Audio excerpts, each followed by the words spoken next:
we were just talking about the golf swing, and I played baseball most of my life, so I was a pitcher. As a pitcher, you essentially have 3 points of torque.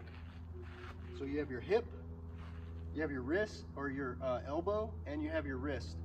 And those things work together. So when you throw the pitch, you torque your waist, your elbow's here, you torque your elbow, and then at the last minute you torque your wrist. So all those things working together give you the highest velocity. So if you think now baseball, the ball's flying through at waist level, so you might be standing with a bat here for hitting it, the ball's on the ground. So forget the pitching, but you can understand how it's the load, and I held the club. Let's do that again. So address the rubber tee. Remember, this is just a speed move, getting the club head moving the fastest. So you load against an opposing force. You're turning into the right knee and instep. All right, so you load up, using the muscles here. There you are. So as you start down now, can you feel there's the pulling on the bell rope that shallows the club naturally as the golfer turns to the left.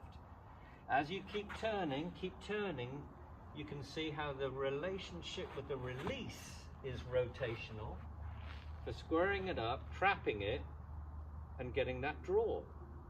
And everything's finished here. Tommy Fleetwood style. There we are. Yeah, almost like you know what you're talking about, Murdo. As you make a backswing. That's it. There you go. Can you feel there as you try and make a downswing? Turn. Can you feel there's the pulling on the rope? Pull. Can you feel there's the pulling on the rope? Now you're turning so you can you see the hands coming in? Square in the face, square in the face, square in the face. Turning over, draw. So these sayings of pulling on the bell rope, it's the result of something else, isn't it? So I held the club there. It's the result of me opening my hip first. That creates that the creates pulling. I have to pull down on the rope. Yeah, well, just like we spotted in baseball, throwing anything. Yeah. Javelin, throwing, discus, whatever. I have to create some kind of force, rotation, and your arms naturally. I'm not going to throw the ball very far like this. No. I'm going to throw it a hell of a mile like this. Yeah, so in golf, we got to keep in our posture. So we set up to the ball on the ground.